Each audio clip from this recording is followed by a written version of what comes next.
ओम नमो भगवते वासुदेवाय नमो नमः। जय श्री कृष्णा। जैसा कि आप सभी जानते हैं कि एक वर्ष में 24 एकादशियां आती हैं और इस वर्ष पौष माह की सफला एकादशी साल 2024 की पहली एकादशी होगी।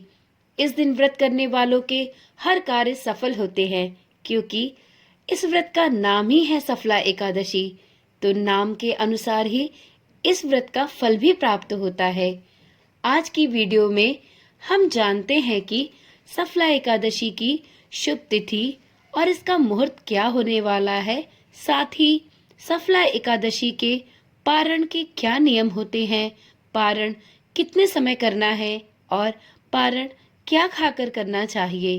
तो चलिए देर न करते हुए वीडियो की शुरुआत करते हैं। साल 2024 में सबसे पहला व्रत एकादशी का रखा जाएगा और यह व्रत सफला एकादशी का होगा। जैसा कि नाम से ही स्पष्ट है, सफला एकादशी अर्थात इस व्रत को करने वाले जातक को उसके सभी कामों में सफलता अवश्य प्राप्त होगी। एकादशी तिथि जगत के पालनहार भगवान विष्णु को समर्पित है। इस दिन श्री हरि की उपासना करने वालों के समस्त दोष, दुख, दरिद्रता दूर होती है।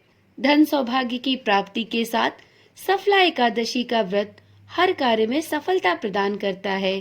तो चलिए वीडियो में जानते हैं साल 2024 में सफला एकादशी की शुभ तिथि, मुहूर्त और इसका क्या महत्व है।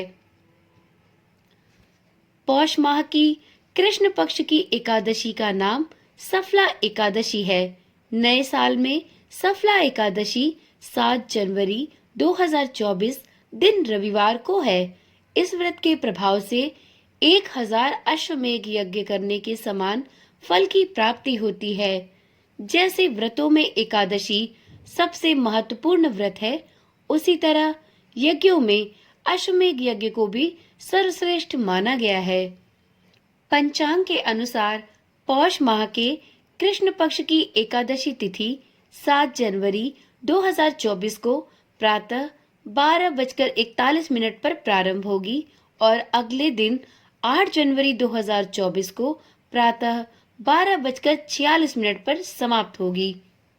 वीडियो में आगे देखते हैं सफला एकादशी व्रत का पारण कब और क्या खाकर करें। तो एकादशी व्रत का पारण सूर्योदय के बाद किया जाता है। एकादशी व्रत का पारण द्वादशी तिथि के समाप्त होने से पहले करना आवश्यक माना गया है। अगर द्वादशी तिथि सूर्योदय से पहले समाप्त हो जाए तो सूर्योदय के बाद ही व्रत का पारण किया जाना चाहिए। सफला एकादशी व्रत का पारण 8 जनवरी 2024 को सुबह 6:39 से सुबह 8:59 के बीच किया जाएगा। पारण तिथि के दिन द्वादशी समाप्त होने का समय रात 11:58 पर होगा। एकादशी व्रत का पारण तुलसी दल के साथ करना शुभ माना जाता है। ऐसे में भगवान विष्णु को भोग लगाने के बाद सबसे पहले तुलसी अपने मुंह में रखें, फिर उसके बाद आप फलाहार खाकर व्रत का पारण कर सकते हैं। श्री हरि को भोग में चढ़ाई गई वस्तुएं भी आप पारण के रूप में प्रयोग कर सकते हैं। श्री हरि को आंवला अत्यंत प्रिय है, तो आप पारण के समय आंवले को खाकर भी अपने एकादशी व्रत का पारण कर सकते हैं। परंतु ध्यान रखें कि एकादशी व्रत के पारण के दिन अर्थात द्वादशी के दिन केवल सात्विक भोजन का ही प्रयोग करें। सफला एकादशी एकादशी तिथियों में महत्वपूर्ण स्थान रखती है। सफला से तात्पर्य होता है सफलता। मान्यता है कि इस एकादशी का व्रत करने से सारे कार्य सफल हो जाते हैं, इसलिए इसे सफला एकादशी कहा गया है। मनुष्य को 5 सहस्त्र वर्ष तपस्या करने से जिस पुण्य का फल प्राप्त होता है, वही पुण्य श्रद्धा पूर्वक रात्रि जागरण सहित सफला एकादशी का उपवास करने से मिलता है। सफला एकादशी के कुछ विशेष नियम होते हैं जिनका पालन प्रत्येक साधक को अवश्य ही करना चाहिए।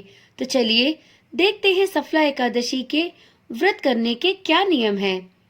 सफला एकादशी के दिन प्रातः काल स्नान के बाद व्रत का संकल्प अवश्य ले।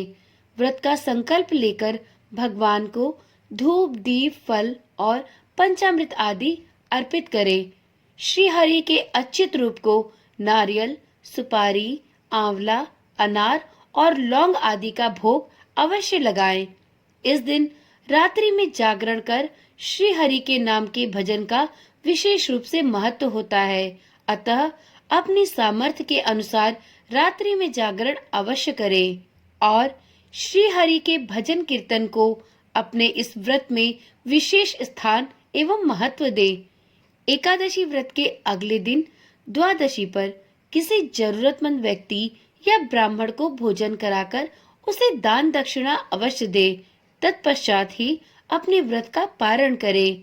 ऐसा माना जाता है कि एकादशी व्रत के अगले दिन द्वादशी पर दान दक्षिणा देना बेहद ही शुभ होता है और यह आपके व्रत को संपूर्णता प्रदान करता है। इसलिए द्वादशी के दिन दान दक्षिणा अवश्य दें, जिससे कि आपको आपके व्रत का संपूर्ण फल प्राप्त हो सके।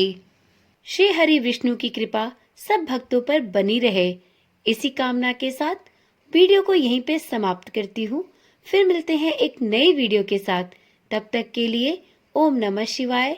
जय श्री कृष्णा। राधे राधे।